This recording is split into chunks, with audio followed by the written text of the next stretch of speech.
the opinions of the owners of Global Communications Network and the operators of this radio station. Today can be the turning point in your life by making a simple decision. Fundamental questions of navigation. Where am I? Where am I going? And how do I get there from here? I invite the leaders of our planet to ask themselves these three questions before they make any crucial decisions. But if you don't make decisions, you're going to stay right where you are. We are all map makers. We are in a time of transition. If we're going to change, we have to change the direction that we're going. Our planet needs leaders who know where they want to go. When we change the direction we're going, then we want to make sure we're going in the right direction. Leaders who can see the big picture. Because if we're not, we're going to either go backwards or we're going to stay where we are. Recognizing the psychological and the spiritual shifts and changes that need to be made, often from the inside to the outside. To be able to shape your future, you have to be willing and able to change your paradigm. Complex journeys require navigation. The path to the truth is one such journey. This is your GPS. Hairstyling services provided by J.D. Edwards Salon and Spa, Palmdale Shopping Plaza, Madera Street. Accessories provided by Chevette Williamson Jewelry. Standout jewelry for standout women.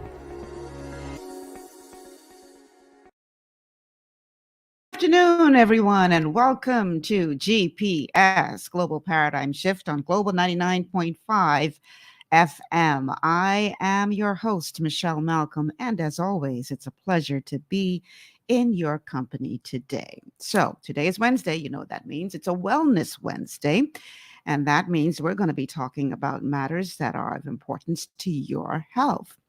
And as I promised last week, Wednesday, this is going to be a part 2 of a series on obesity, because obesity has become a global epidemic.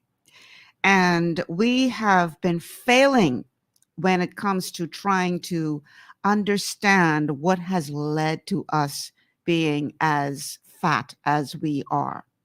And this is not just a problem in certain pockets of the global community, but all over the world. We are battling with the problem of obesity. But I want you to understand that the information that you're going to receive in this series, it's life-altering, particularly if you are a person who has battled with obesity all of your life. You're going to get some information in this series that's going to give you the tools that you need to try to make a change that can truly impact your health. And I want you to go ahead, if you're watching us on Facebook or YouTube, go ahead, like and share the show. If you're listening by way of radio, make sure you call someone, let them know, especially if there's somebody who is battling, overweight, battling obesity. Make sure they know to tune into this show today, because you're going to get some information that is going to give you hope, and it's going to hopefully get rid of a lot of the guilt that people are carrying around with them. It's not just the physical weight, but the emotional weight that people who are battling obesity carry around. And you're going to learn during this show today that, much of what you are taking responsibility for, it's not all your fault. Because we have been set up in the worst kind of way when it comes to our health, and it's particularly showing up in the form of obesity. And so I want you to go ahead and like and share the show. Let everybody know that we're on the air. The telephone numbers to call 3260271, 3260271. 3260271 or 3260272, 3260272, 3260272. And the WhatsApp number is 824-9952, 824-9952. That is the number to reach us via WhatsApp. And I promise you, like I said, you're going to get some information today that could really be life altering, especially if you are a person who has been battling obesity all of your life. And as we'll learn in the show today, yeah, when I say all of your life, I really mean all of your life. So the first thing you need to understand is that when it comes to obesity, this is a terribly vicious cycle. And your insatiable hunger uh, isn't just because you can't control yourself or you just don't want to do any better. Nobody wakes up and says, you know what? I think I want to be obese. Nobody does that. But there's something going on that is contributing to the difficulty that we as a collective are facing when it comes to managing our weight. And as you're going to learn in this first clip, this hunger thing going on, it's really a vicious cycle because the hunger is tied to hormones. Let's go to clip number 1. The one thing that we know categorically that can mitigate chronic metabolic diseases is reduction in calories. And of course, that's why your doctor says, eat less, exercise more. Even I would like to be able to say, eat less, exercise more. The problem is, it can't be done. It's not doable. And there are reasons, there are biochemical reasons why it's not doable. That have to do with new hormones that have just been discovered. For instance, one called leptin. Leptin is a hormone that goes from your fat cell to your brain and tells your brain you've had enough and that you can burn energy at a normal rate and feel good about it. It limits what you eat and it lets you exercise spontaneously because you want to. Obesity, you have high levels of leptin because you have lots of fat, because it comes from the fat cell. But if leptin were doing its job, then you wouldn't be obese. So how do you explain high levels of leptin and still eating too much? Clearly, the leptin is not doing its job. And we call that leptin resistance. And discovering the cause of leptin resistance is the holy grail of obesity research. It is the nugget of truth that we all seek. How come leptin used to work 30 years ago and doesn't work today? That's what it's all about, in a nutshell. And our research has demonstrated some very specific, significant findings. And I can sum it up in one word: insulin. All right, so insulin. You're going to learn a lot about insulin during this show today, because insulin plays a huge role in this whole question of controlling weight gain. Now, most of us have heard of insulin. We all know that people who are diabetic, some of them get to the point where they are actually injecting insulin into their body. So everybody knows about insulin. But I wonder how many of us actually understand insulin and how it affects our weight. Because it's not just diabetics who need to be concerned with their insulin levels, as we're going to learn in a minute. Insulin is something that is very connected to the number of fat cells you have in your body and how your body manages weight gain or manages your weight. Insulin plays an extremely important role in this whole process. And I think, unfortunately, there has been insufficient understanding of the role of insulin. And therefore, when I say we, people who especially are suffering from blood sugar imbalances like diabetes are receiving too much insulin. And this, unfortunately, is like a continuation of the vicious cycle, because on the one hand, they're being told that you're not producing sufficient insulin, but then because we don't understand or have not taken the time to try to learn about how this whole cycle works, we are giving people too much insulin, and it is contributing to the problem. And so it's like a vicious cycle that is continuing to go on because, again, and I say we loosely because I don't mean, when I say we, I'm talking about the medical professionals, who, as we often say on the show, focus mainly on treating a symptom or managing an illness as opposed to understanding the cause and then working to fix the cause. Because if they had taken that approach, then they would have understood that this approach of injecting people with insulin who are going through, who are dealing with blood sugar imbalances is not necessarily the way to go. So everyone, like I said, knows about insulin, and everyone knows that it's a diabetes hormone. We like to consider it.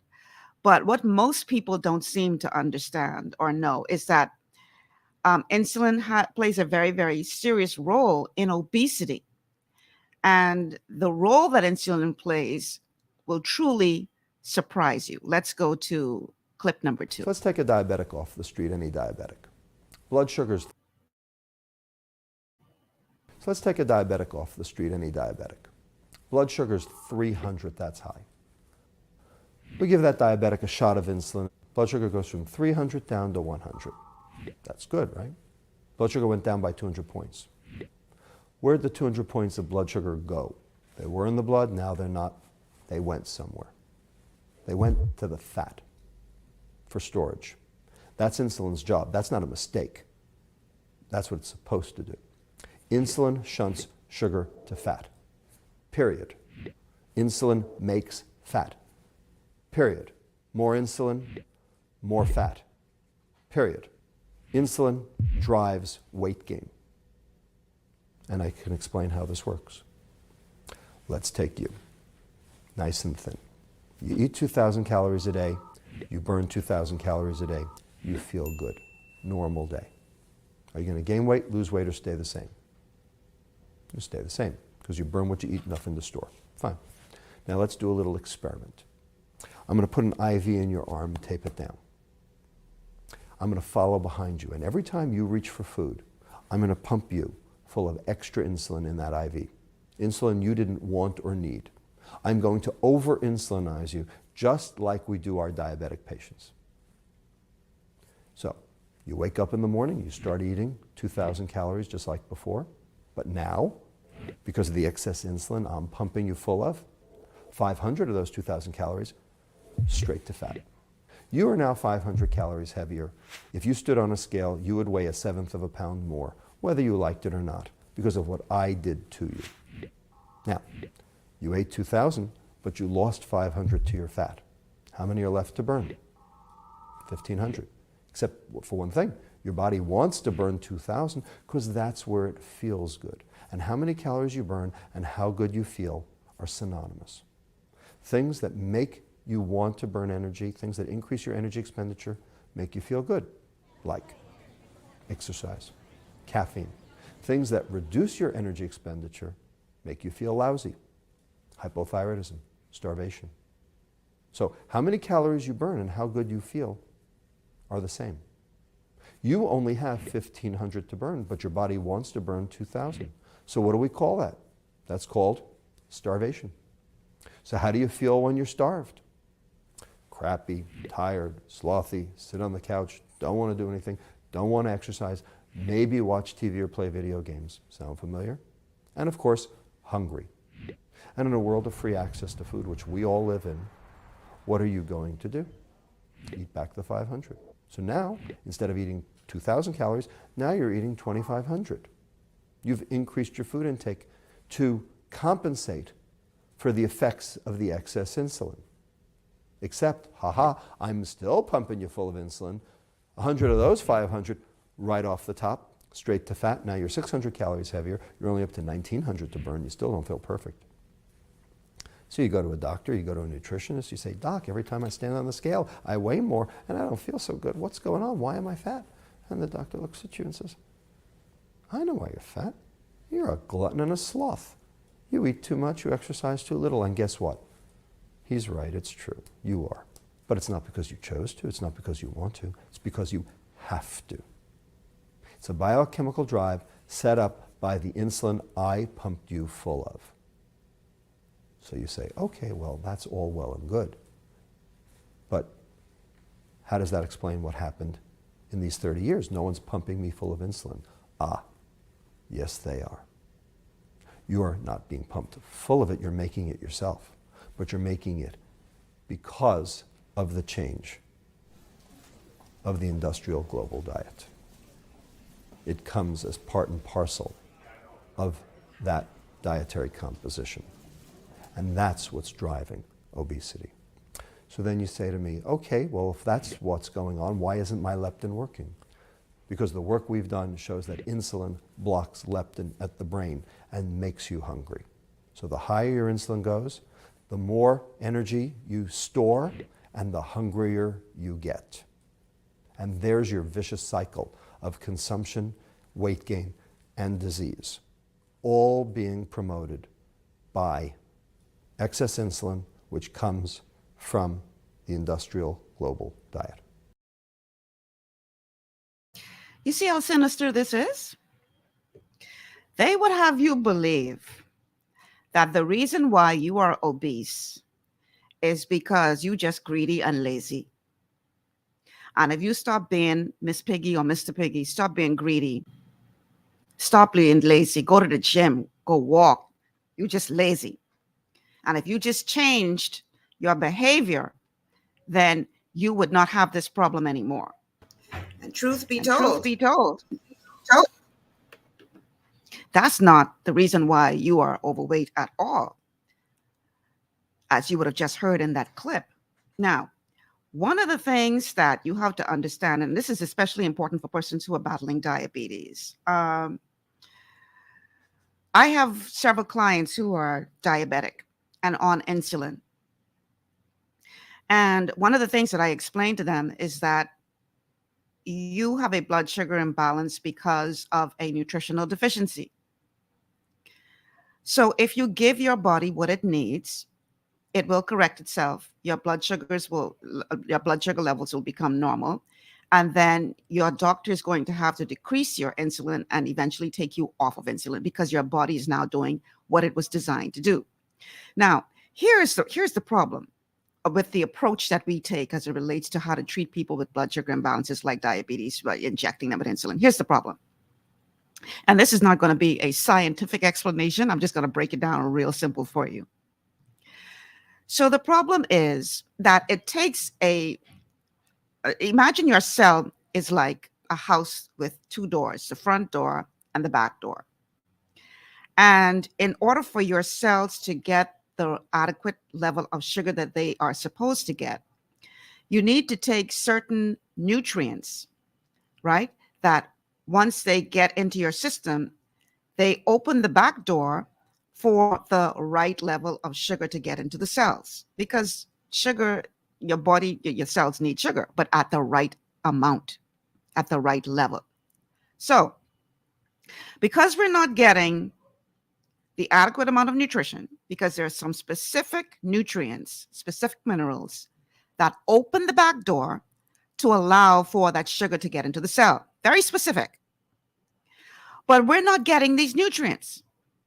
So what happens when they keep injecting you with insulin? They're trying to force the front door open.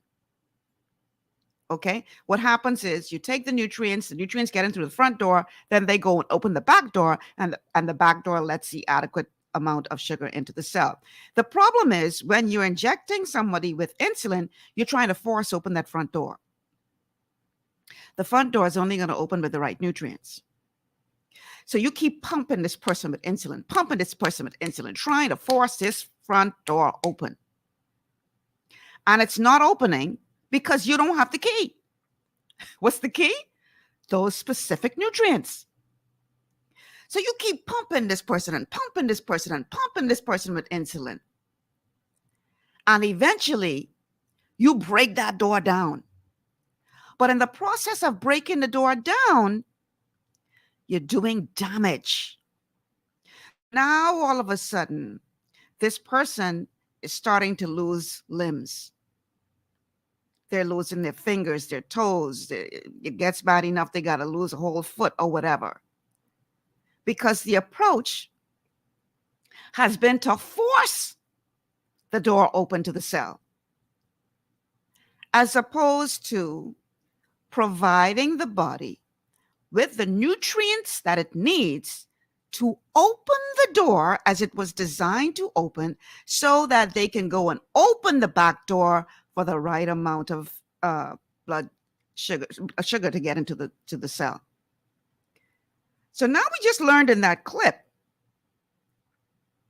that not only does it cause a problem when you try to force the door open, but this insulin is blocking the leptin in the brain, which tells you when you've had enough to eat. You see how serious this is? So your brain is not getting the message. You're trying to force the door open to the cell, and in doing so, you're causing major damage. So the next thing you know, you're losing limbs, etc. And if, like he just explained in that clip, you may say, well, I don't have this problem because I'm not on insulin. Your body is creating the insulin. Why? Because of the foods that are being shoved at us every which way you turn. As he described it, the industrialized, westernized diet. In our last show, we talked about the fact that there are 50 fast food restaurants on this island. 50.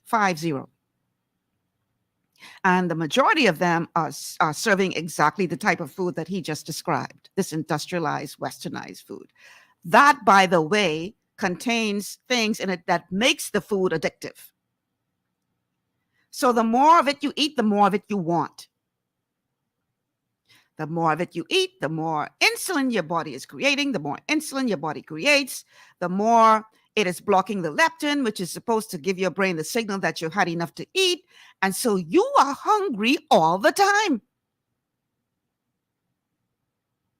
You see how sinister this is?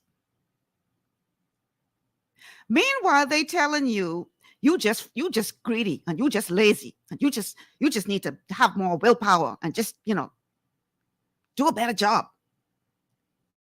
They forget the part that you're being set up. That this is not something that you exactly have control over. It's very, very sinister. So if this is something that you're battling with, I want you to understand that there is hope. You can do something about this. And a major part of it is nutrition. Because once you give your body what it needs, it will function as it was designed to function. There are two specific minerals, in addition to the 90 nutrients that you hear me talk about all the time. But there are two specific minerals that once you introduce them to the body, your blood sugar will balance itself out. I have literally had clients on insulin. I remember this one particular client. I gave her the whole talk and everything. We got her on the program. After one day of nutrition, she took a photograph of her reading, and she sent me the photograph, and she said, I'm in shock. My numbers have not been this low in years. I mean, she's been on insulin for years now.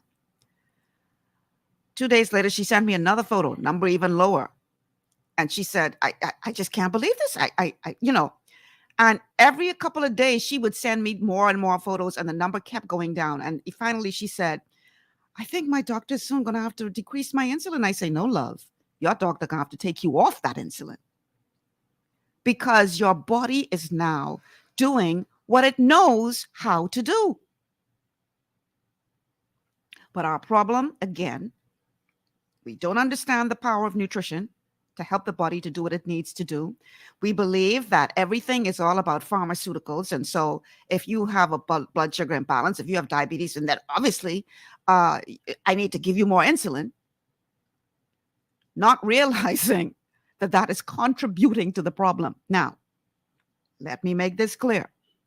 I am not suggesting to anybody out there who is currently being treated by a doctor and on insulin to go stop taking your insulin cold turkey. That is not wise.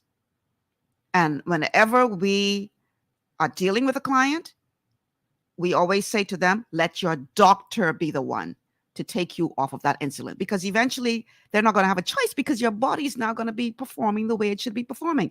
So I just want to be very clear. Do not stop taking your insulin cold turkey and then you go into some kind of shock and then you blame me and say, I tell you. No, that is not what I'm saying. You got to be wise. But if you give your body what it needs, I am telling you, I have seen this time and time again with people who are on insulin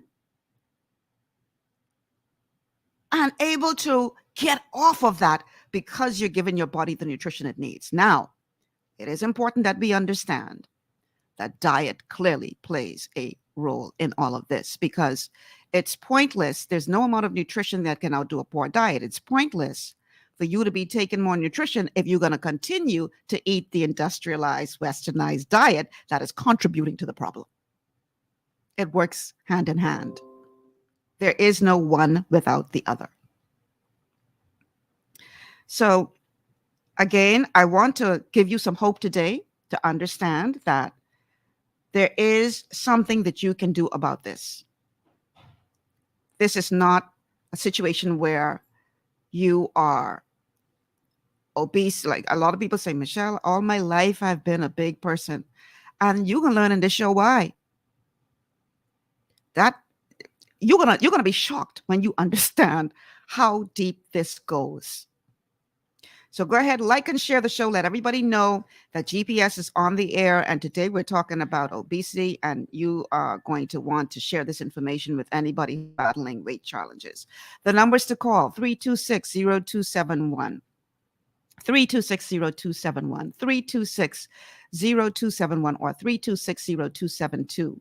326-0272, 326-0272, and the WhatsApp line, 824-9952, 824-9952. Do not call us on WhatsApp. Send us a message on WhatsApp, and we will be able to get it on the air. Okay?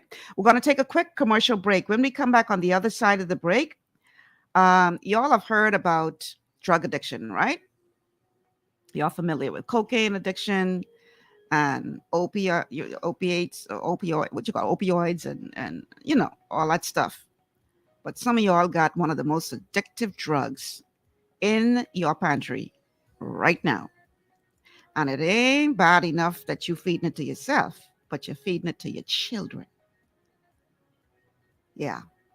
We're going to talk about this addiction on the other side of the break. Stay with us. This is GPS Global Paradigm Shift on Global 99.5 FM. We'll be back after these words from our sponsors. Understanding your microbiome, also known as your gut ecosystem, can change everything you thought you knew about nutrition, digestion, immunity, and metabolism. Keeping your gut ecosystem healthy and balanced is essential. Ultimate Microbiome by Longevity was specifically formulated to optimize this ecosystem. It provides the advanced support your gut needs through prebiotic, probiotic, and postbiotic supplementation. Our unique blend of probiotics includes Lactobacillus and Plantarum, healthy bacteria that can help prevent harmful bacteria from taking over your gut. Increasing your gut's population of beneficial bacteria creates a more balanced gut microbiome, which has been shown to aid in weight loss, skin health, sleep, mood, and may even help with seasonal allergies. Ultimate Microbiome also promotes the production of postbiotics. Postbiotics are key to help regulate your gastrointestinal health. To enhance digestion, Digizyme Multi-Enzyme Complex, a blend of 5 specific enzymes, has been added to Ultimate Microbiome. It can help break down food so your body can better absorb nutrients. Plus, we've added our proprietary I-26 hyperimmune egg powder to aid in the elimination of disease-causing gut bacteria and help your body balance its immune response. Ultimate Microbiome, the scientific, proprietary, and holistic approach to gut health that helps optimize your body's entire gut ecosystem. To learn more, Contact your longevity associate. Welcome to Sunshine Auto, the hardest place on the planet for a rims, paint, and tires. We are your auto superstore for rims, Lexani, Azaras, Trueform, Western, Lux, Fuel, Tracklight, Tough, Rough Racing, Velocity, Mud, All-Terrain, and low-profile tires, cars, homes, and commercial window tinting. At Sunshine Auto, we put God first and customer is king. Glasses love. To stay healthy, it's crucial to make sure you get the nutrition you need every day. But it's difficult to get all your recommended vitamins and minerals from food alone. Even in the United States, 94% of people are deficient in at least one nutrient. Beyond Tangy Tangerine 2.0 by Longevity is a simple, convenient, and affordable way to help your body get the essential nutrients it needs. It's an advanced plant-driven multivitamin mineral complex that contains certified organic whole foods, trace minerals, and antioxidants. BTT 2.0 supports your body's natural defense system with a proprietary blend of energy-boosting and body-loving nutrients, plus prebiotics, probiotics, amino acids, and enzymes that support digestion. With an unusually high ORAC score of 8,000, you get even more antioxidants to help combat free radicals that can cause damage to your cells. But to get the most benefit and value from any multivitamin, your body must be able to break down the nutrients so you can fully absorb them. Otherwise, they'll just pass through your system without doing any good. Beyond Tangy Tangerine 2.0 was specially formulated with synergizing cofactors to ensure you get maximum nutrient absorption. Beyond Tangy Tangerine 2.0 is the easiest way to give your body the balance and complete daily vitamin mineral supplement it needs for optimal support of your overall health. To learn more, contact your longevity associate. This portion of GPS is brought to you by Tiki Bikini Hut at Junkanoo Beach. Great food, cool tropical drinks, and family fun in the sun. If you want to enjoy some good food and a family-friendly atmosphere, definitely check out Tiki Bikini Hut on Junkanoo Beach. Listen, y'all, talk about addictive. The food there is just so ridiculously good. Oh my goodness, it is really good. And they do have options on their menu that are pretty healthy as well. So you can definitely go and check them out. Let them, Michelle Malcolm said that you should be, that they should come there and enjoy a good lunch meal. And there are certain days of the week when they have live music, live entertainment. It's right on the beach. Oh man, you can't beat it. Tiki Bikini Hut on Junkanoo Beach. Go ahead and say hi to Byron and his team and let them know that you heard about them on GPS. All right. So let's get back to the show. Today's a Wellness Wednesday. We're talking about obesity. This is a part 2 of the series that we started last week, talking about the problem with obesity. And prior to the break, I told you we were going to talk about a drug that you have in your cupboard right now, feeding your children. Now, I know that y'all are good parents, right? And I know that you would not willingly go to your child and get him some cocaine to snort. I know you wouldn't do that because you love your child and you want, your child to grow up healthy and happy. So I know that you would not knowingly give your child some cocaine to snort. Neither would you willingly give your child some hard liquor, some vodka or whatever to drink. You're not going to do that. Why? Because you don't want to damage your child. You want your child to be happy and healthy. Well, I hate to be the bearer of bad news, but some of y'all are drugging your child up every day. You're giving your child a drug. And you're going to learn in a moment, or once we go to the clip, what that drug is. And you're going to be surprised, some of you, and hopefully shocked to the degree that you decide to make a change as it relates to the amount of this drug that you consume. Now, you may ask the question, how can we eat more than we're supposed to? What is driving us to have this insatiable appetite where you're hungry all of the time? Is it just about exerting willpower? Again, the answer is no. Why? Because you're talking about something that is impossible to do. Exerting willpower over a biochemical drive that goes on every single day, every hour, every minute. It's impossible. And a big part of that problem is this drug known as sugar. They call it the sweet addiction. So, in this clip, we're going to learn about this addiction and why we are eating more and what has happened to us to make us have this desire all of the time to eat more. And a lot of it has to do with this terrible drug. And yes, that's what I'm calling it, called sugar. Let's go to the next one. We had this exquisite we had this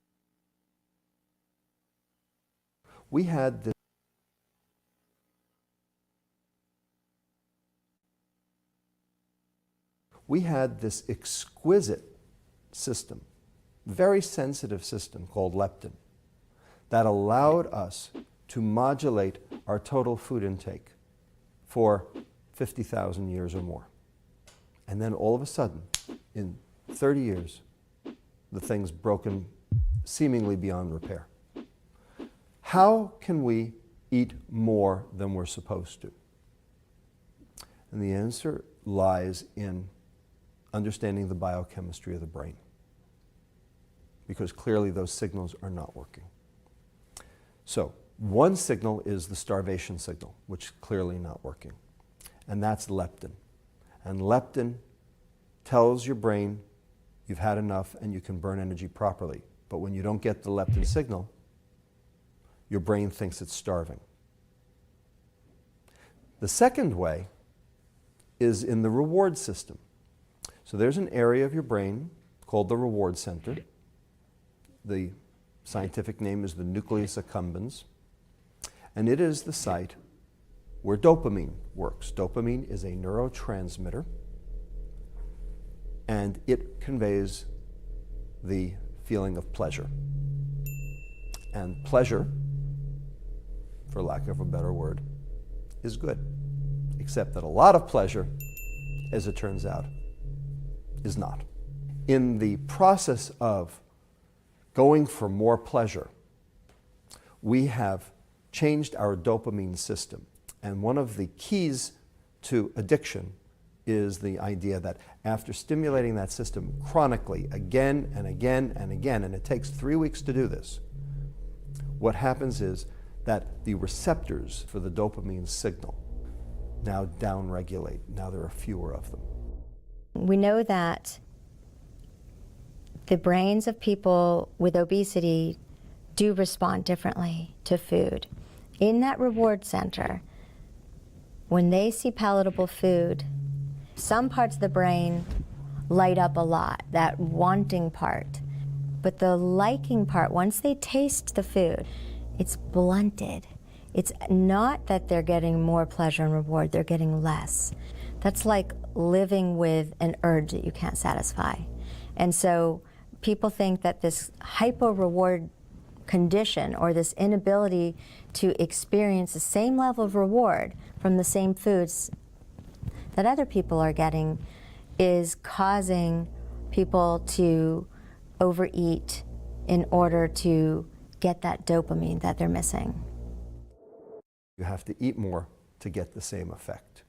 And that phenomenon is called tolerance. And then when you pull the chemicals that cause the pleasure away, now there's no dopamine and fewer receptors, and that gives you symptoms of withdrawal. So tolerance and withdrawal are the hallmarks of addiction. We know that this occurs with nicotine. That's why we have tobacco addiction. We know this occurs with alcohol. We know this occurs with cocaine, morphine, cannabis. It occurs with every single drug of abuse. And it occurs with sugar too. So for the record, sugar is a drug of abuse. Now, back in the day when they had the the epidemic that we had here in the Bahamas of people abusing crack cocaine. Often when you talk to one of those addicts, they would tell you that they were always chasing that first high because they hit the drug and they have this incredible high, this amazing high. And then they want to go back to get that again, but they never get there again. And so they're just chasing that high, trying to get that high back. Doesn't that sound like what he just described? So you need to understand that relatively new data shows that sugar specifically down regulates the same factors, the same receptors in your brain, in the reward center of your brain, as do all other addictive, abusive compounds. And yet we see where, people think it's okay to give a kid soda or a lollipop, or especially to pacify them. And you don't understand what you're doing to that kid's brain. So I want to encourage you today, and you're going to probably have withdrawal symptoms like he described in that clip. But I want to encourage you today, if you are a person who likes sugar, who likes sweets, and even carbs, because carbs, become sugar in your body. I want to encourage you today to wean yourself off of that by getting good nutrition. And when I say good nutrition, I'm not talking any nutrition. I'm talking plant-derived nutrition that has a high ORAC rate. In other words, absorbability rate is very high, that once you consume that, you know that you're getting adequate amounts of nutrition, not just, taking stuff that's passing right through your body. Because it's the nutrition that's going to answer this problem. If you give your body the nutrition it needs, you will have less and less cravings for sweets. I often have clients who come to me and they say, "Oh, Miss Malcolm, I enjoy a little dessert after dinner. I like my little sweet after dinner." And after getting them on the adequate program, because our health evaluation shows if you have a blood sugar imbalance, it doesn't mean that you have diabetes. It just means you have a blood sugar imbalance. So our evaluation shows that.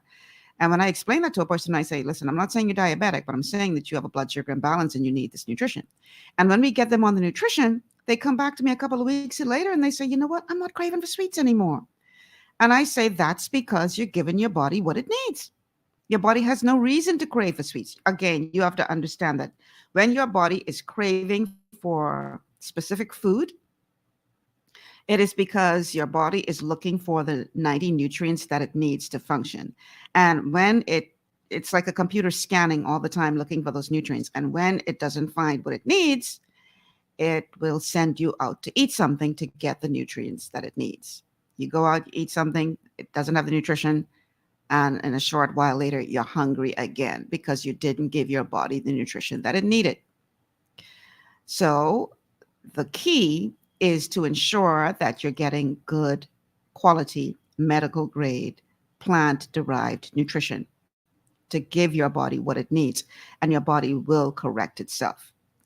But again, you can't keep giving yourself, and I know it's, as we're learning, it's a lot more than just saying you want to do it, because there are hormonal factors involved here. There are, insulin is involved, and it's blocking the leptin, and you're learning a lot, I'm sure, as we're listening to these clips. So you got to give yourself a fighting chance. How do you do that? You give yourself the nutrition that your body needs. Your body then realizes that it's getting what it needs, and it regulates itself. And then you stop having those cravings for the sweets. But you cannot allow yourself to fall into that trap of continuously consuming the sugars. And unfortunately, they're hiding them everywhere. In your foods, sugar is everywhere. I mean, and they're not calling it sugar. So you go read a label and you see high fructose corn syrup, that's sugar. So you have to be vigilant when it comes to protecting yourself from this addiction. Because if you don't, you're heading down a road that is going to be very, very hard for you, because obesity leads to so many other chronic diseases. You don't want to go down that road if you don't have to, if you can avoid that. And this is what the show is about today, to give you information to help you to avoid that. Because one thing you need to understand is that when it comes to obesity, when it comes to this sugar addiction, your behavior isn't necessarily your behavior. Addiction's a strong word, but it might be a really helpful word to push us to recognize the power of certain food on the brain. There is some evidence that becoming obese does change and blunt that reward system. So we do know that overexposure to McDonald's can cause those brain changes. So food can be just like a drug to certain people who have a certain disposition to addiction. Is it that becoming obese has changed their brain chemistry, or is it that they were born with this predisposition and that caused them to become obese? It's very likely that it's a little of each. No one chooses obesity. Obesity chooses them. You think anyone goes out and says, you know, I think I'll go out and be obese today. There is physiology, there is biochemistry underlying every single behavior. Sleeping behavior, eating behavior, sexual behavior, drinking behavior are all hormonally driven. What we call behavior is not behavior at all. It's the cognitive inhibition on that biochemical drive. And the question is, how long do you think you can exert a cognitive inhibition on a biochemical drive that's going 24/7, 365, getting worse every single day that you don't perform it? No one can exert cognitive inhibition, willpower, over a biochemical drive that goes on every minute of every day of every year. It's just not possible. We think that developing compulsive eating and maybe food addiction reflects some real changes in the wiring of our brain. And that's a scary thought, that becoming obese has changed us forever.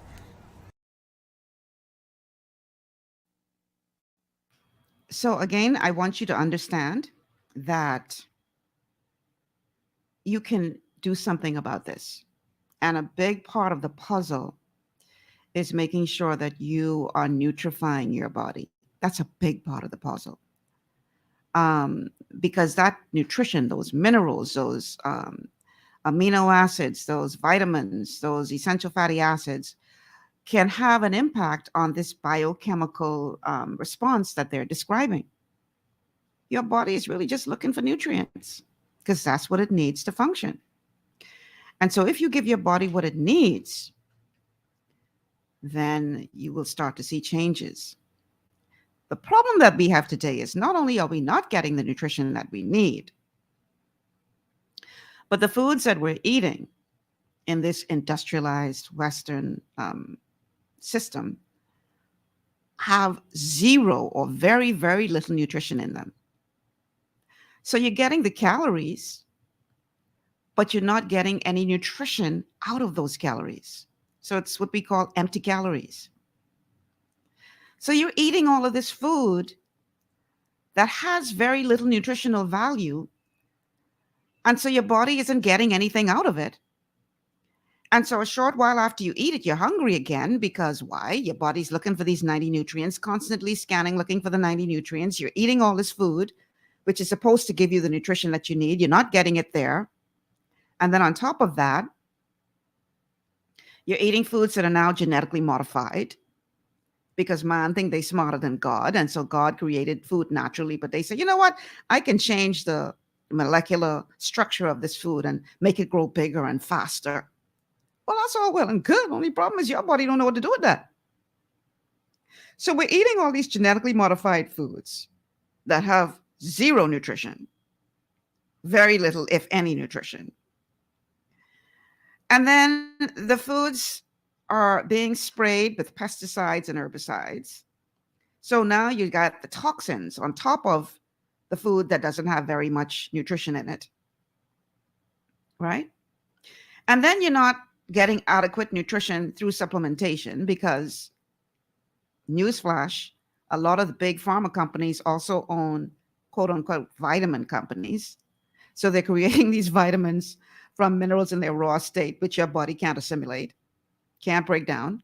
So you may be saying, well, Michelle, I'm taking my vitamins every day, but what type of vitamins are you taking? Because the vitamins you're taking, if you can't break it down, if your body can't break it down, you might as well not be taking it. So all of this is like this perfect storm designed to keep us fat and sick. And so I want you to understand, and I'm going to keep repeating this in this show, just in case some of you all tune in late. This is not your fault. Because a big part of the challenge with people who are battling obesity is that guilt, that feeling of worthlessness, that feeling of failure. And if you understand that this is a system that has been set up to cause you to fail, then that gives you hopefully a little bit more empowerment to understand that you can take control of this. One of the things we hear all the time is, oh, this run in my family, we just big people. And you heard in the clip the gentleman talk about how obesity chose you, but there are some things that you can do to change it. And I think a part of our problem is that people get comfortable because they say, well, yeah, I can't do anything about this because it's running my family. That's not true. You can do something about it. And that is the message that I want, if nothing else you receive today. Understand that even though this is not your fault and you're set up to fail, you can still regain control. You can still regain power over your weight and your health. You can. I'm telling you, it's possible. This is not a hopeless curse that you're facing. You're going to learn what you can do about it. But know that you can do something about it. All right.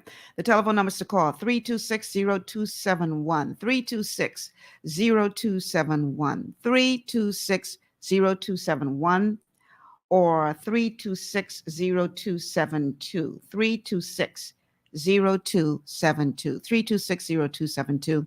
And our WhatsApp number is 824-9952, 824-9952. We would love to hear from you if you have any questions or comments, or if you know someone who is battling obesity or any of the obesity-related diseases, because you're going to learn that it doesn't just stop with the problem of the weight, but that is now leading to all kinds of other problems. As you would have heard me say very frequently on this show, that your body is an interconnected system. So if something is wrong in one area, don't for 1 second believe that that is isolated within itself and it's not affecting other areas around it.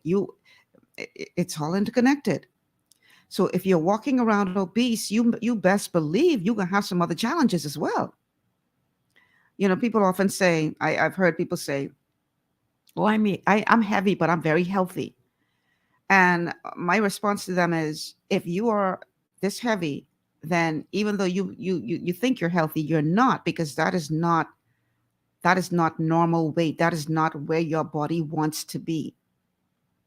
So you may not have diabetes, you may not have hypertension, but if you are overweight to that degree, then you're not healthy. And you need to fix that problem and not just excuse it away as, well, there's nothing I can do about it, because you can do something about it. I'm not saying it's going to be a walk in the park. It's going to require some tough decisions that you have to stick to. But every habit, they say, takes 3 weeks. So if you make a change and you decide to stick to that for at least 3 weeks, after that 3rd week, it's not going to be so hard. It's just getting through those first couple of weeks to form that habit. It's going to begin by you having to throw some things out of your pantry. You know how many times people say to me, Miss Malcolm, you know all these things, would you expect me to go throw away and spend my money on that? You want me to go throw it away? I said, well, no, you could eat it, but then that same money, what you trying to save because you don't spend money on that, you come to spend to the doctor. Just as wide as long, you still can spend. So what's more important to you? The fact that you've already bought that sugar and you don't want to throw it away? Or you just don't want to continue to do damage to your body? And I don't know how much it costs for sugar now because I don't buy sugar. So y'all have to tell me how much it costs for a bag of sugar right now. But is that cost worth your health? Is you completing that bag of sugar because you paid for it worth your health? And if the answer is no, clean out your pantry, man. Throw away them things for damaging your body. It ain't worth it keeping it just because you spend money on that. Look at that as a loss and then turn a new leaf and start to do what is right for your body's sake. And if you think it's cute to be giving your children soda and candy and stuff, you all better stop that madness. You drugging up your children. Do you know that when it comes to blood sugar imbalances, there are certain conditions that people are being medicated for that really all they need to do is balance out their blood sugar and they wouldn't have those problems like ADHD and ADD, attention deficit disorder, and attention hyperactivity deficit disorder, which a lot of children right now are drugged up for, medicated for. When all you got to do is balance out their blood sugar. Even things like bipolar disorder can be traced back to a blood sugar imbalance. Other conditions like elevated cholesterol, triglycerides, blood sugar imbalance. So there are a lot of conditions right now that you could be battling, and it's simply because you have a blood sugar imbalance. And if you make the tough decisions that you're going to have to make and stop, doing the damage to your body, then these conditions will go away. As opposed to us medicating our children, we need to nutrify our children. We need to stop feeding our children sugar. Conditions like depression could be traced back to a blood sugar imbalance. Migraine headaches, obviously obesity, even anxiety, adrenal failure, cardiovascular disease, depression. All of this can be traced back to an imbalance in your blood sugar. And so is it worth it again to continue to eat that sugar just because you already pay for it? No, man. Get rid of that thing. Because right now, as long as you continue to consume that, and as long as you continue to feed your children that, you might as well consider yourself to be a drug addict. Because that's what you are. You're addicted. So on the other side of this break, we are going to talk about how we are being programmed for obesity.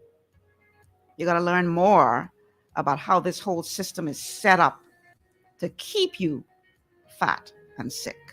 Stay with us. This is GPS. We'll have more on the other side of this break.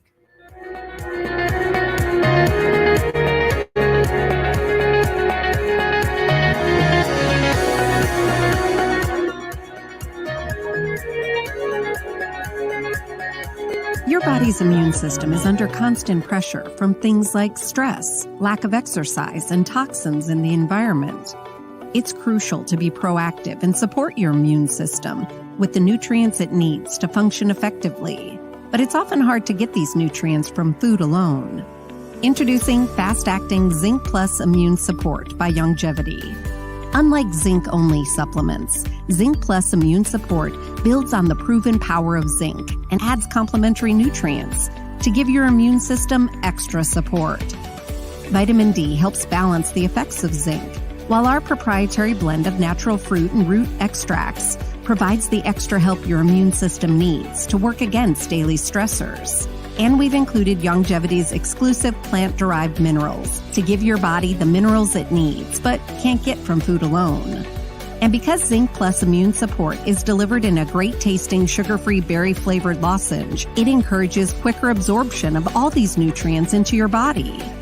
Zinc Plus Immune Support.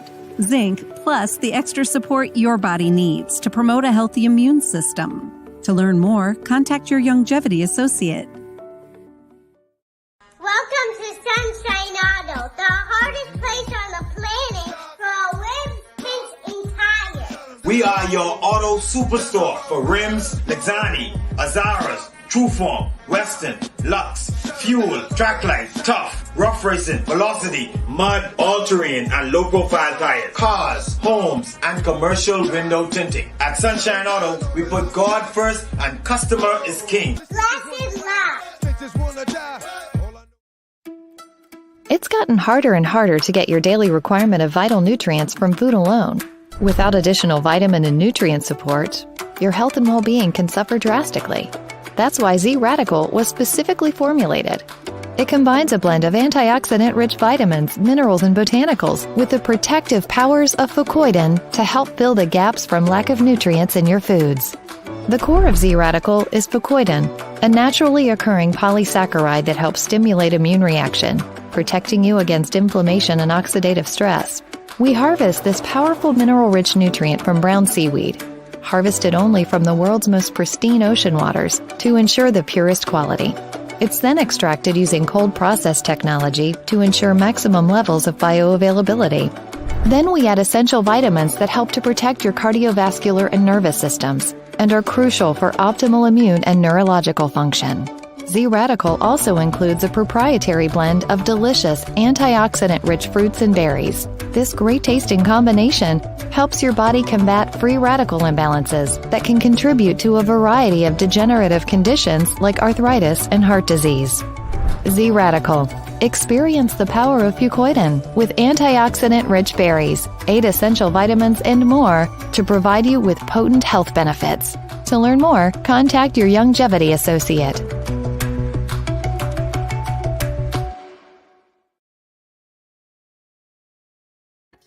Welcome back to GPS Global Paradigm Shift on Global 99.5 FM. Michelle Malcolm in your company on this Wellness Wednesday. We're talking about obesity, and this is the second part of a series of shows on this topic because I want you to understand that this goes a lot further than you just having willpower and going to the gym. It goes a lot deeper than that. But I want you to have hope. I want you to know that there is hope because you can do something about it. So I have a message here on WhatsApp that says, "Ma'am, you're on point. You are on the money. Will this presentation be repeated?" So listen, all of the shows are being streamed on Facebook, either the Global 99.5 page on Facebook or the Michelle Malcolm official page on Facebook. It's also being streamed on YouTube. So if you want to watch it again, it's there. Just go to Facebook and you can watch it as often as you'd like. You can even share the link and let others, who may have missed the show still get the knowledge. So absolutely, it'll be available later on via social media. So definitely check out our Facebook pages and my YouTube page, and you will have access to the information that way. So we're talking about obesity today, and hopefully giving you some information that will help you to understand that this goes a lot further than, what people are telling you, that you just need to have more willpower. You just need to have more willpower and do better. No, it goes a lot deeper than that. But again, I want you to understand that there is something you can do about it. Now, why is it important for us to pay attention to this epidemic of obesity? You could say, "Oh, Michelle, this is not such a big deal. I don't understand why you're trying to, put so much emphasis on this. So a couple of people got some extra pounds. What's the big deal?" Well, I want you to understand something, that this obesity epidemic is taking its toll. What do I mean by that? Well, here's the deal. If we keep this up, if we continue to ignore this epidemic, if we continue to turn a blind eye to what is causing the epidemic, if we continue to not educate ourselves about what we can do to better protect ourselves and our children against this epidemic. If we keep this up, this will be the first generation who will not outlive their parents.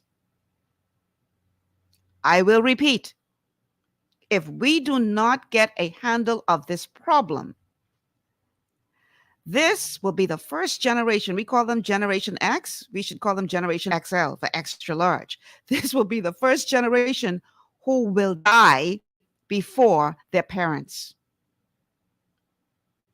It's that serious. We have an epidemic of obese 6-month-olds, obese babies. And people are saying, how is this possible? What is happening? Why? What you feeding this child? You know, in the Bahamas, we believe unless the baby big and fat, the baby ain't healthy. So you got some people who overfeeding the children, because if the child ain't fat enough, they think the child is not healthy. But how is it that we have babies that are obese? Something is wrong with this picture. Now, you may say, I don't understand what's happening. They all you're feeding them is formula, or all you're feeding them is breast milk. How can a baby be obese? Well, it is very possible. And you are going to learn in this next clip why it is possible.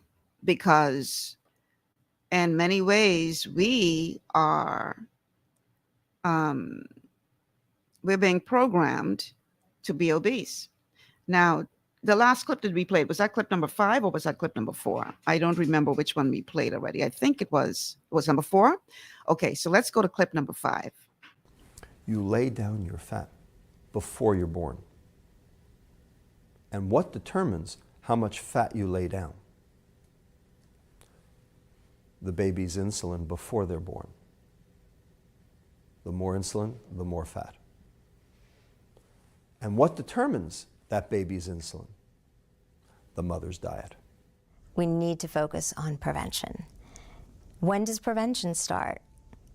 In little kids? In kindergarten? No, it's even earlier. Is it about breastfeeding versus giving them the bottle? That's even too late to start there. It starts in the womb.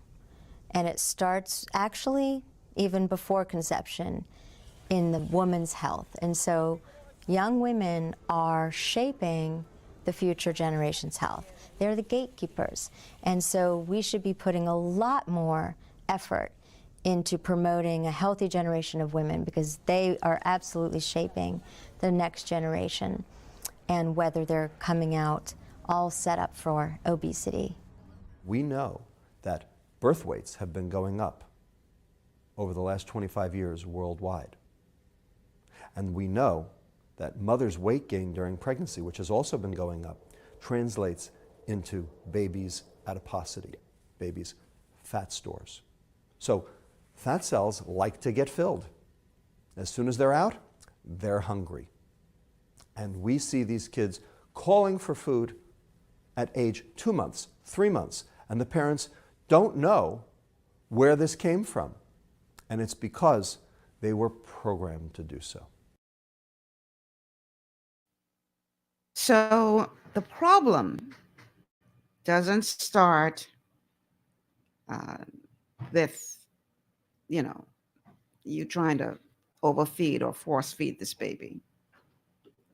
Problem begins even sooner, and that is from in the womb. And this is why it is extremely important that women who are in childbearing age learn to take care of yourself nutritionally, because as it was so effectively put in the video, in the clip, you are literally shaping the generation of the future. So it's important that when we're talking about prevention, we have to look at the health of the women in our community. It's not okay for you when you're pregnant to be eating any and everything because the baby wants it. Oh, my baby feel like eating this. My baby feel like eating that. Now, we know, we've already covered that there's this whole syndicate going on that's leading us towards this biochemical reaction towards food. And you already heard how the insulin blocks the leptin. And you already heard of that. I don't have to go over that again. But women more so than anyone else, and everybody this is going to apply to as we'll learn in the show. But if you are a woman and you want to have children, you need to start training yourself now how to eat properly, how to nutrify your body, getting the right types of nutrients that your body needs. Because once you do become pregnant, you are incubating that child. What you eat, the child eats. And so we're training these kids, we're programming these kids from in the womb. So it's an awesome responsibility. You know, we have a lot of people who are battling type 1 diabetes, where their pancreas isn't doing its job. And so they have to always be on insulin. Well, guess what? Dr. Joel Wallach calls that a birth defect. Because the problem is the mother during pregnancy wasn't getting sufficient nutrition. Remember, we talked about this. Everybody needs the 90 nutrients. So the problem is the mother wasn't getting adequate nutrition during the pregnancy, and therefore it affected the embryo. It affected the baby in her womb to the degree that the pancreas did not develop properly. And now this child comes into the world always having to face a problem with type 1 diabetes because of that break in the, what's the word I'm looking for? Because they didn't get the adequate nutrients that they needed for their pancreas to form properly. And why didn't they get it? Because their source of nutrients wasn't getting it, which is mother. So when you're talking about having a child, you are not just eating for your own pleasure. You have to be concerned about what programming you are putting into that child that is going to impact that child potentially for the rest of their lives. So it is really important when we're talking prevention that we have to look at women's health. Because if we don't, then we're talking about perpetuating the problem of programming a whole generation of kids who, as a mother, you're increasing your chances of having to bury that child that you brought into the world because of this whole problem of not getting adequate nutrition, the biochemical reactions to the foods that we're eating, all of it is this vicious cycle, this perfect storm that is creating this problem that will take its toll if we don't do something about it. So this goes a lot further than just aesthetics. This isn't about looks. This isn't about how cute you look in your dress. This is about protecting the health of an entire generation. Otherwise, and I'm not trying to be the bearer of bad news or gloom and doom, I'm just telling you the truth today. Otherwise, we're going to have a lot of parents burying their children. And that's not how it's supposed to be. We are supposed to outlive our parents.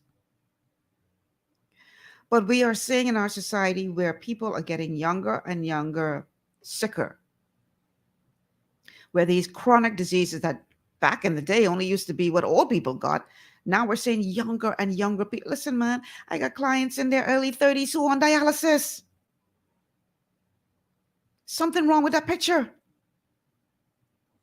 And a lot of it has to do with this just onslaught of nutritionally, empty foods that we constantly eating, which are constantly being pushed on us. And you're not doing anything to try to combat that by nutrifying your body. So this is no longer a matter of, I don't like to take things. Oh, I don't like to take vitamins. I don't like to take, it ain't about what you like. It's about protecting, and whether we like it or not, this is something that's impacting our community, because when we have a bunch of young people who are getting sick and dying, that's going to affect your society. That's going to affect productivity. That's going to affect everything. Economy, everything is impacted by this. So we need to do what we need to do to combat this problem. Now, what happens to a child who had an obese mother? They may come out of the womb small for their age. They may have what is known as low birth rate, right? So they come out of the womb very small, but very, very soon after that, we see that their metabolic calibration is set so that they are very efficient and thrifty with calories. So in other words, they may have catch-up growth. They grow real fast. And they may have a period of rapid growth where all of a sudden they've gone from being small for their age to being plump, or like we say in the Bahamas, solid. Okay? And then they are actually at risk for childhood obesity. And we see a lot of this in our country, where I mentioned babies being obese and children now are obese. A lot of that in this country. And unfortunately, the reason again why we need to pay attention to childhood obesity is because childhood obesity is the doorway to adulthood obesity. That's where it starts. So we need to understand that as women, we have a responsibility not only to ourselves, but to the children that we hope to bear and to the community at large, to take better care of ourselves, because this is going to impact all of us. Now, my producer walked away, but I want to play a clip. I don't know if you'll be able to hear it if I just play it without him bringing it up on the board. So I have to wait until he gets back to his board before I take the chance of playing the clip, because I'm not sure if you'll be able to hear it or not. The telephone number is to call 326-0271. 326-0271. I know you're getting a lot of information, but I'd still love to hear from you. 326-0271. 326-0271 or 326-0272. 326-0272. 326-0272. And our WhatsApp number is 824-9952. 824-9952. I wasn't sure, Jason, if I played the video, if they'd be able to hear it, or if you have to open the microphone from the board.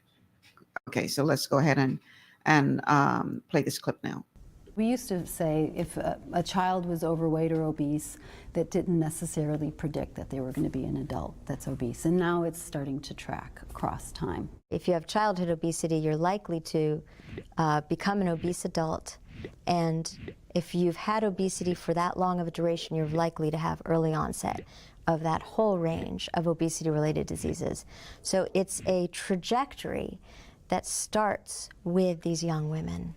And if we can't help women who are obese and high stress, if we cannot help them, then we are absolutely determining the future of their offspring. When a woman enters pregnancy at a higher weight, either overweight or obese, she's more likely to gain either inadequate weight or excessive weight per the Institute of Medicine guidelines. So if women are gaining excessive weight and they're already at high weights, This is bad for the woman. She's more likely to have a cesarean section. She's more likely to have gestational diabetes, for example. And it puts the fetus at risk because the fetus then can suffer growth retardation or be born with at a large birth weight. So pregnancy is another period that I think as a society we need to rally around and bolster up women's both mental and physical health, because that is a short little window where we can dramatically influence the outcomes. The other change that I would suggest is that we think about obesity prevention starting with women of childbearing age, women who are not even pregnant yet, because they are shaping health of our future generations. As a girl matures, we know that obesity is influencing younger ages of puberty, and the need to develop and mature and go through her own reproduction will influence hanging on to calories and hanging on to fat. If they are obese, they are already programming the new little ones that are coming to the world to be set up for obesity and early disease. Okay, so you understand now how important it is for you to see this as not just, I feel like eating this so I can eat it, but now we see where this is impacting an entire generation.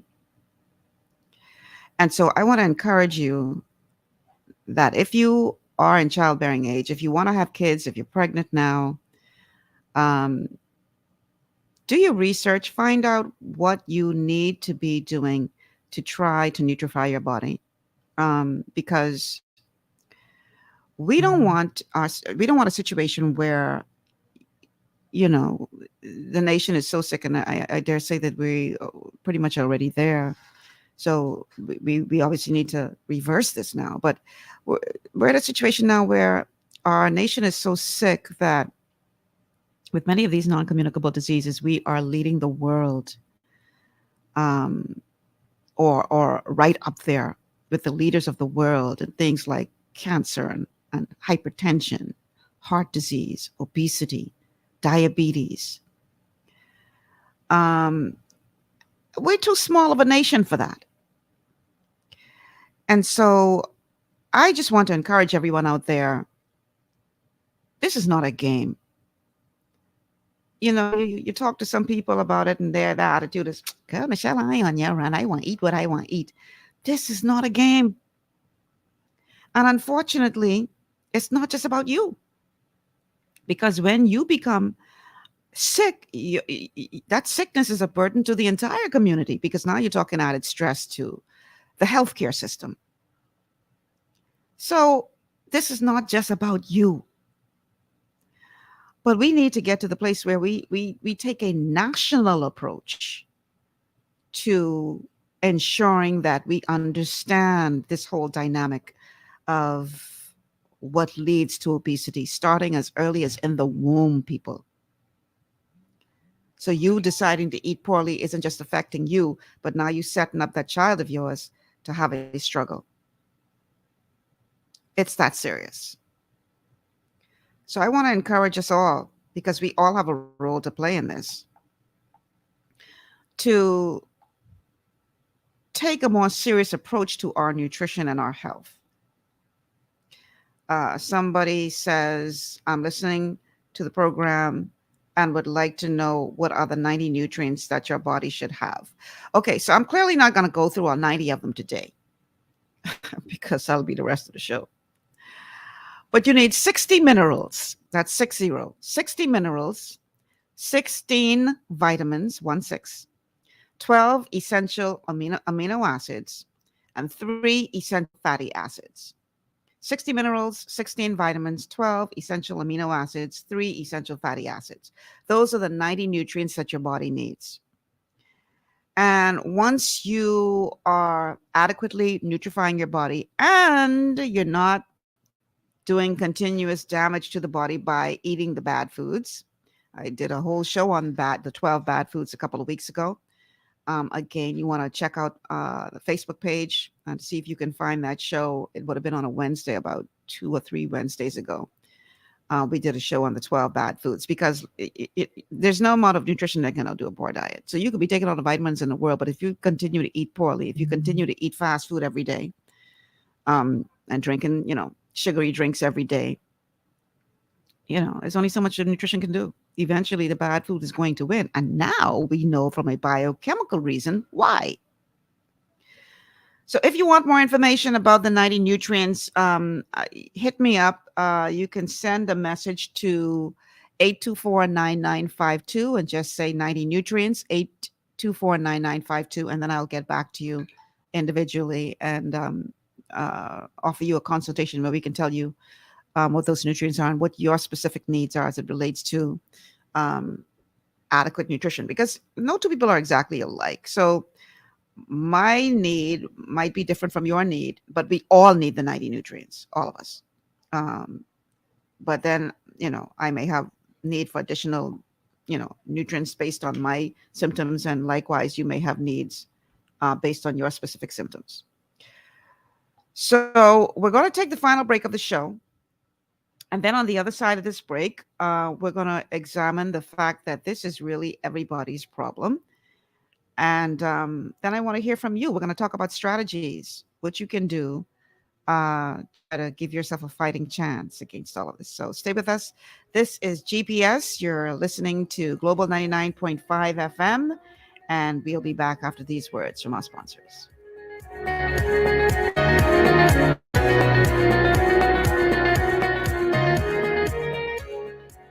Follow us on all social media.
Welcome back to GPS Global Paradigm Shift on Global 99.5 FM. Today is a Wellness Wednesday, so we're talking about health. And this is part 2 of a series on obesity, understanding what is it that makes us obese and what can we do to change it. The telephone numbers to call are 326-0271, 326-0271, 326-0271, or 326-0272, 326-0272, 326-0272, and the WhatsApp number 824-9952, 824-9952 is the WhatsApp number. Okay, so we're talking obesity today. And we learned a lot.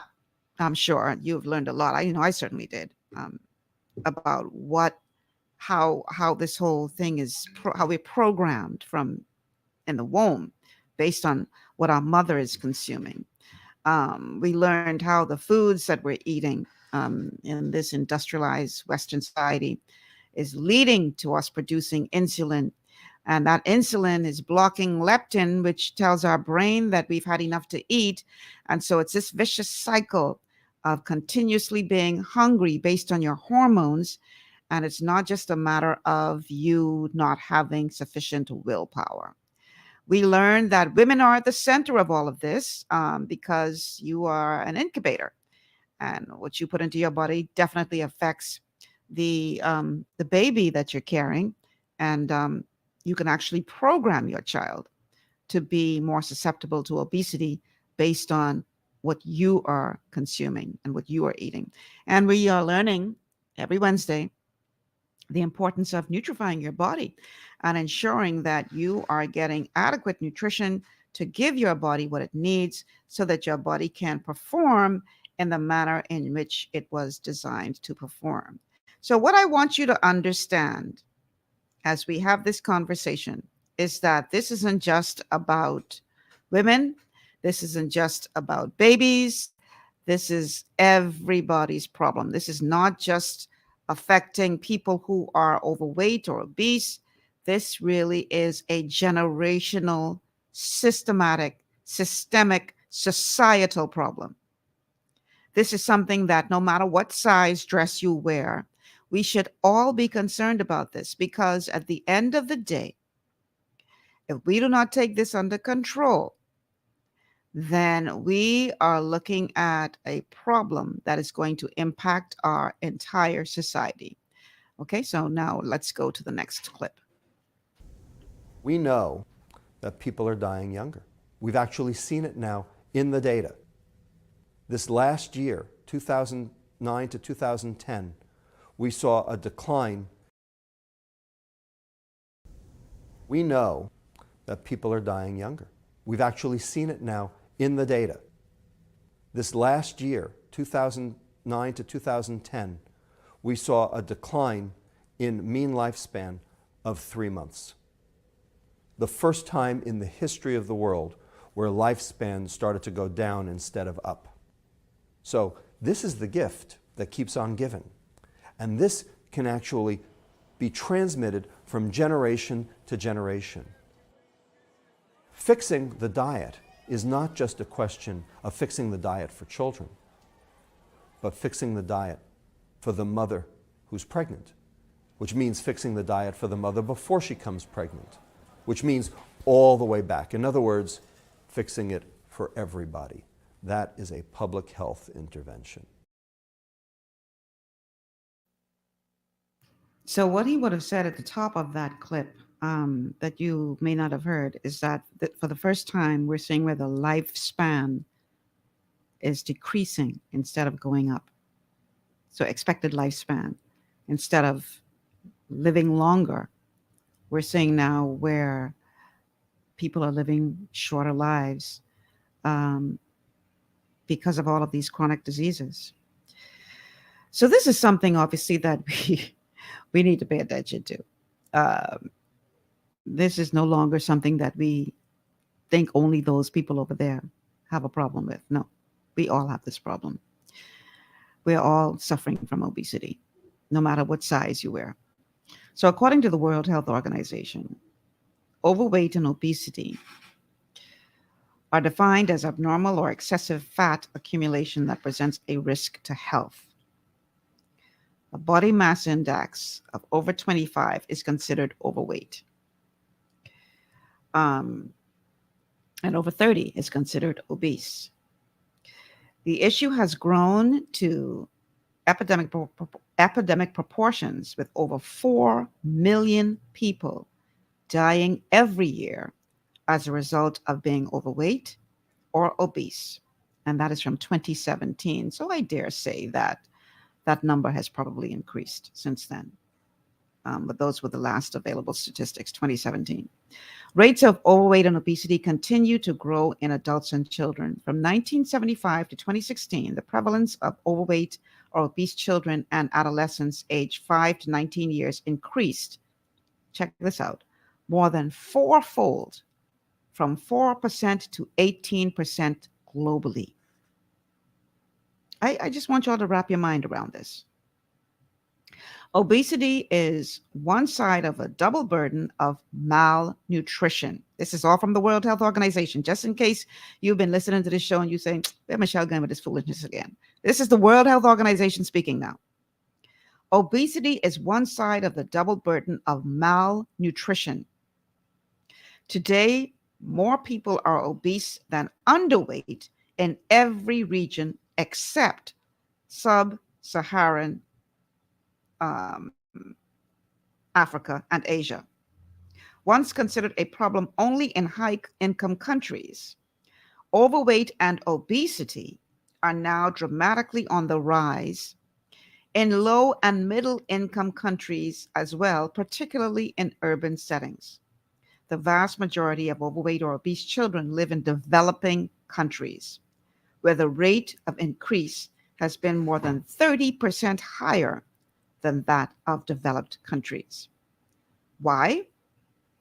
A big part of it is the exportation of the industrialized, westernized way of eating. 1.9 billion adults worldwide were overweight in 2016, with 650 million of them being obese. So, we need to understand that from a national perspective, we need to put more pressure on those that we have empowered to be responsible for national programs. We need to ask them to make it less easy for us to be bombarded with all of the bad foods that we're being bombarded with. Because right now it's too easy. It's too easy. And in the same way where you wouldn't expect to find cocaine readily available to you and your children, you walk in the food store, there's cocaine right there. You want to snort? You walk in the gas station and there's a guy there selling some coke. Everywhere you go, coke, coke, coke, coke. So we would be appalled if that were happening in our society. But yet, we are, as a nation, dying younger and younger because we refuse to make it as equally as difficult for us to get the bad foods that are killing us as it is for us to get the drugs. And they're like one and the same. Sugary drinks, these foods are a drug. And we have to take a national approach that treats it as such. So I'm not saying that they have to ban sugar, but my God, make it a lot harder for you. Bring it in. Make it a lot harder for you to have access to it for your children. You know, we hear about the lunch ladies on the outside of the school premises that are selling all of this garbage to our children to eat. You try your best to protect, them at home, and then they go to school and the couple of dollars you put in their hand, they go and they buy junk. Why are we allowing that to happen? Why aren't we insisting to the vendors who sell to our children, that either you sell healthier foods, and don't tell me they ain't gonna buy it, because if that's all you got, they ain't have no choice. So why aren't we saying to them, if you are not going to sell healthier foods, then you cannot be within a mile of a school? And I know everybody trying to make a living, but we can't continue to say, oh, I'm trying to make a living at the expense of the health of the nation. Why are we not making it more difficult to import certain foods into this country that we know are killing our people? Why are we, from what I have been informed, and I hope to have somebody on the show in a couple of weeks, in a short while, from BAMSI, but I was really disappointed to learn that we had Monsanto genetically modified seeds and Bamsi, and I pray to God that is no longer the case. Why are we allowing these genetically modified foods to be imported to this country so easily? Why? Why are we allowing, you know, anyway, is that a call for the show? Jason? No. Okay. So these are the kinds of questions that we need to put to our leaders. Put your money where your mouth is. It's not enough to say we want a healthier nation, but whenever we do a food assistance program, you're feeding people the very things that are keeping them sick. And I know it's cheaper, but why are we allowing it to be that way? We have to make better decisions as a nation, not just us individually. And yes, we have to make better decisions individually, but now we know that the odds are stacked against us. So we really got to fight hard to make those decisions. We need everyone on board at all levels. Make it hard for these food store chains to bring in this bad stuff that's killing people. Let's do a better job at educating our people.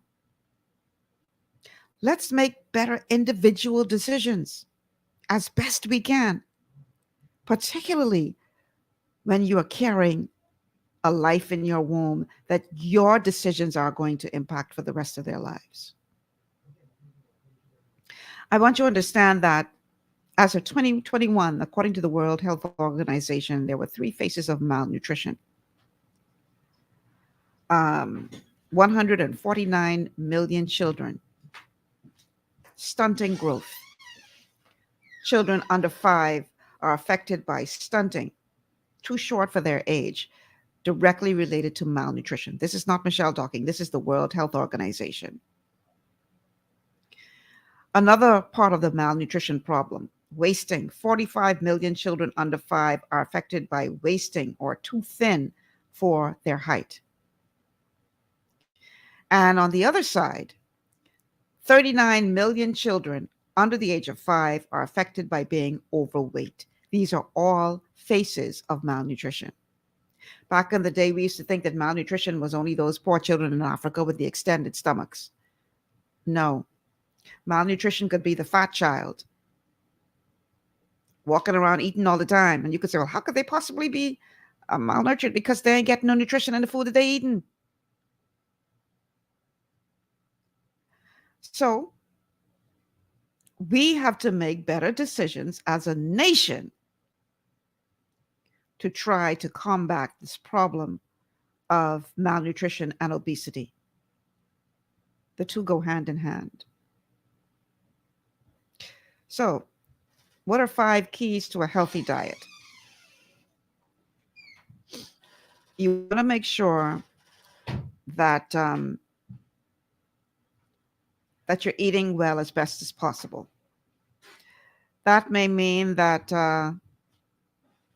you start growing some of your own food, and you don't have to have a big yard to do that. Get yourself a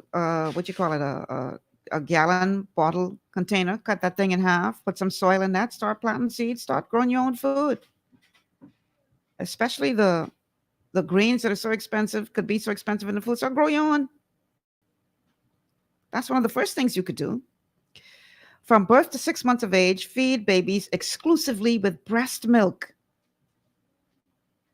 Breast milk. A lot of mothers nowadays, I know you won't be sexy and everything, but that's what God put the breast there for, to feed your children, as opposed to feeding them with the formula that does not give them all of the nutrition that your natural breast milk will give them. So at least for the first 6 months of that child's life, you should be breastfeeding. That's one simple thing that you can do. Now, again, we've learned that if you're eating poorly, that's even going to go through the breast milk. So you want to, mothers, do right for yourself and for your child. Eat more leafy green vegetables and less packaged foods.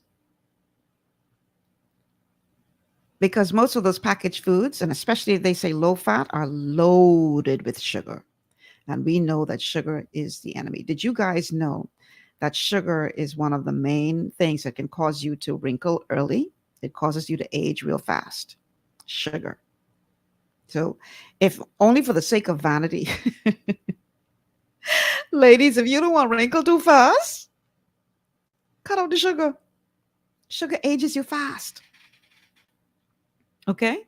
So, you want to eat more leafy green vegetables, organic, if at all possible. Go to your local farmers markets, talk to your farmers, find out what they're using when they're growing the foods, and eat organic. Eat more food that comes directly from the soil, whole foods, as opposed to processed foods.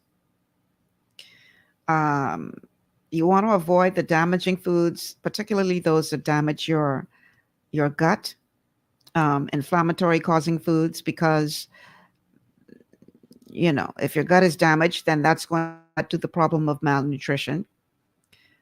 So you want to avoid foods like oils and gluten and genetically modified foods and foods that have been sprayed with herbicides and pesticides, because they cause inflammation in the body, and they cause damage to your digestive tract. And if your digestive tract is damaged, then you're not going to be absorbing nutrients at the level that you should be absorbing.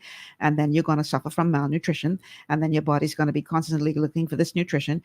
And you know the drill. I don't have to go through all of that again. We just spent the last 2 hours and the last 1 hour and 46 minutes covering that. Okay? So you want to avoid genetically modified foods. Nutrify your body. Anybody again interested in learning about the 90 nutrients? WhatsApp me 824-9952, 824-9952, and we will get back to you with information about that. Learn about natural remedies. Okay? Pharmaceuticals aren't always the best thing for you. There are some natural remedies that work even better, especially if you're nutrifying your body. And I'm not saying that there is not a place for pharmaceuticals, but we overdo it. We overprescribe certain things, which is causing more damage and doing more damage than good. Eat a variety of whole foods, unprocessed foods, and fresh foods every day. And this will help both children and adults to obtain the right amount of nutrients. But remember that you can't get all of the nutrients that your body needs from foods alone, because of the fact that our soils have been so depleted over the years from multiple flooding and hurricanes, etc., that the soil just doesn't have the level of nutrients that your body requires. And so even if you're eating organic, you still have to supplement. But make sure that the supplements that you are taking are plant-derived nutrition, because nutrition made from minerals in their raw state, your body cannot assimilate it, it cannot break it down, and it's not about what's on the bottle label, it's about what you can absorb. Okay? The World Health Organization recommends that people eat a combination of different foods, including staple foods, like potato, yam, cassava, legumes like lentils and beans, vegetables, fruits, and foods from animal sources like meat, fish, eggs, and milk. And if you are going to eat animal foods, just make sure that they are organic, not force-fed, not pumped up with a bunch of hormones and antibiotics and all that kind of stuff, because all of that, once you consume that, you are consuming what they have eaten, and it will affect your health. The benefits of eating lots of healthy vegetables and fruits. The World Health Organization recommends that people eat more variety of vegetables and fruits for snacks. You can choose raw vegetables, fruit, nuts, seeds, etc., as opposed to processed foods that are high in sugar, high in sodium, high in fat. Avoid overcooking your vegetables. Just lightly saute, because the more you cook it, the more it loses all of its nutritional value.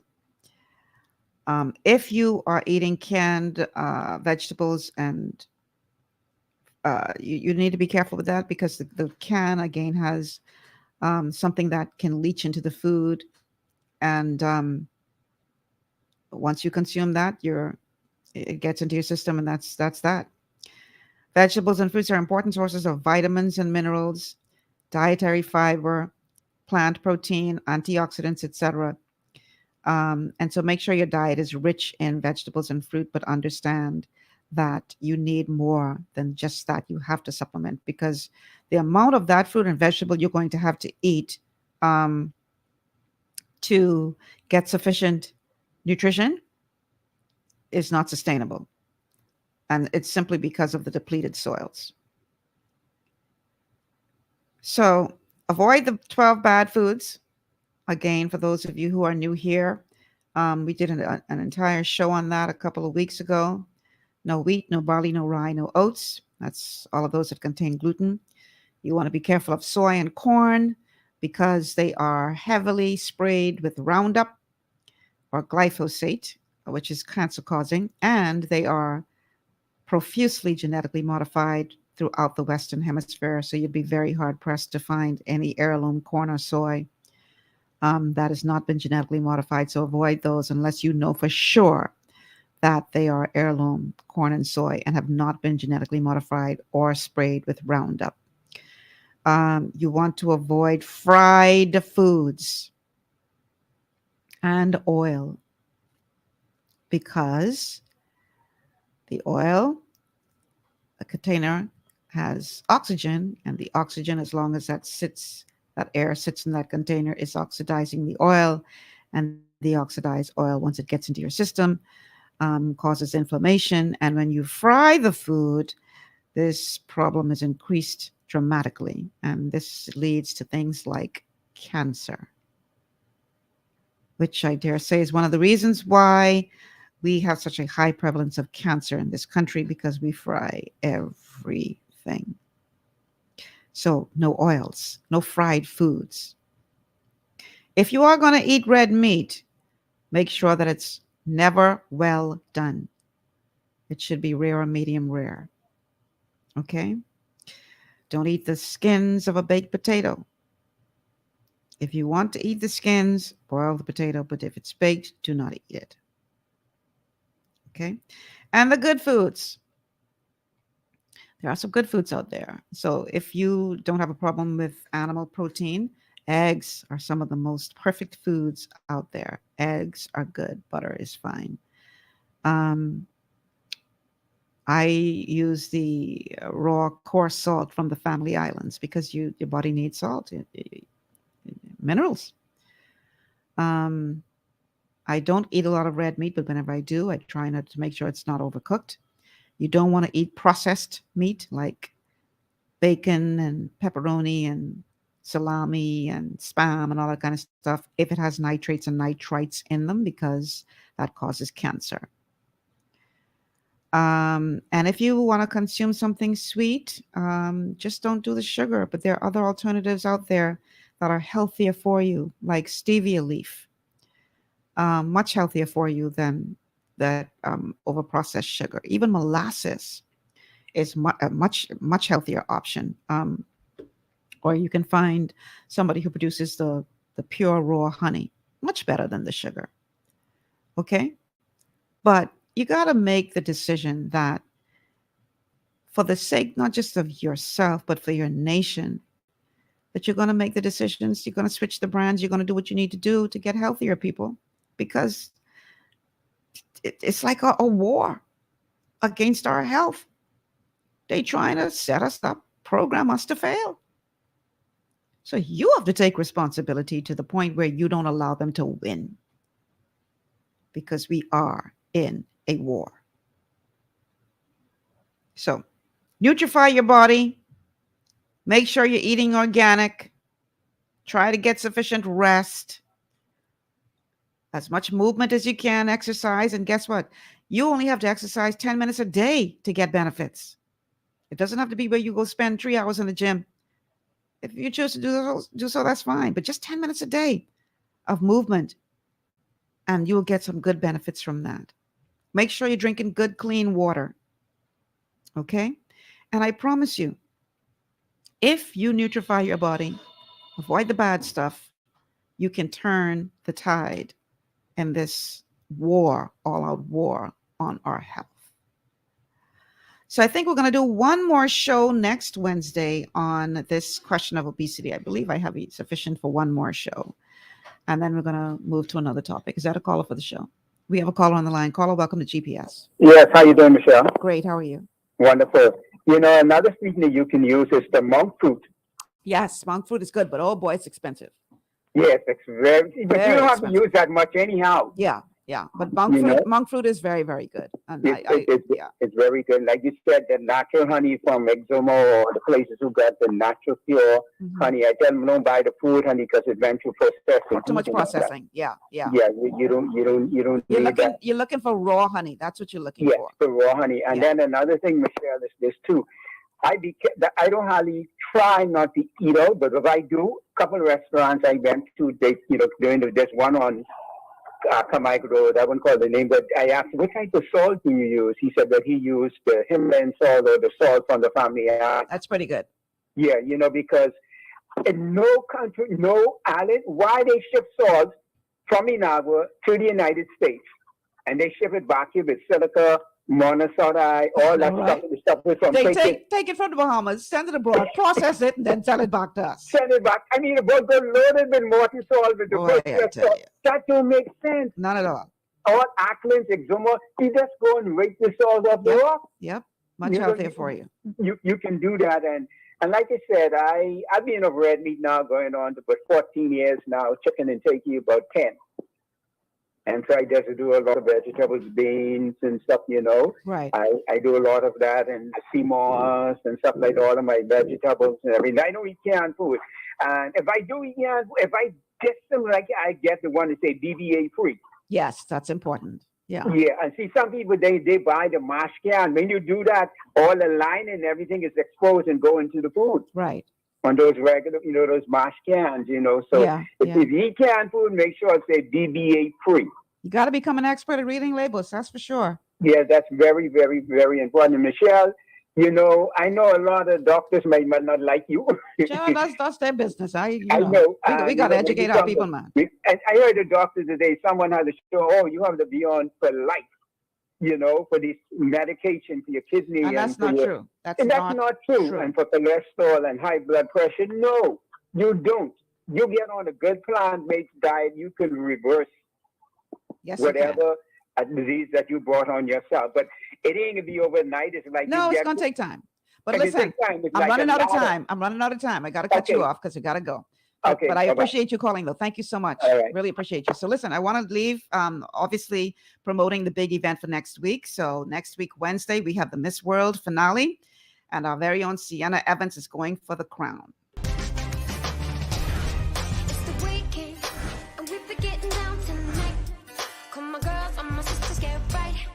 Get your high heels on and your little black dress, 'cause you're gonna impress tonight. We only drink champagne, that's right. No beer around here tonight, 'cause it's a high class joint and we're gonna reach boiling point in here tonight. Be coming through, hanging with my crew. What you wanna do? Sexy ladies, give it to me. We ain't here for you, hanging with my crew. What you gonna do? Sexy ladies, work it, baby. All my girls in the club, rap a fella, work it out. Do your thing, shake it up, pop it till you can't stop. Move right, move tight, I'm feeling it tonight. Getting hot, doing shots, we gon' set this party up. Want to encourage you all, business owners. Check us out. We're trying to raise sufficient sponsorship to go to Puerto Rico all of next week because we need to be there when our girl is crowned by the grace of God. Imagine if that would have happened. My God, that would be an historic moment for us. So we want to be there. So we're asking you to please give us a call, 326-0271 or 326-0272, and let us know how you can be a part of that broadcast so we can make it happen. I'm Michelle Malcolm. Thanks so much for joining us on GPS today, and I'll see you guys tomorrow with another thought-provoking show. Have a good afternoon, everyone.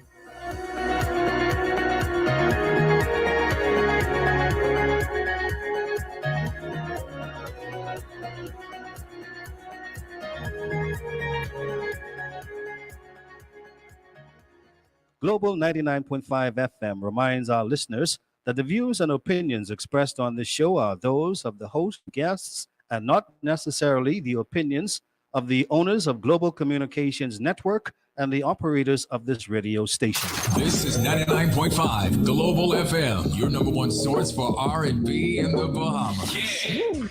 Steve Harvey here from the Steve Harvey Morning Show. Everybody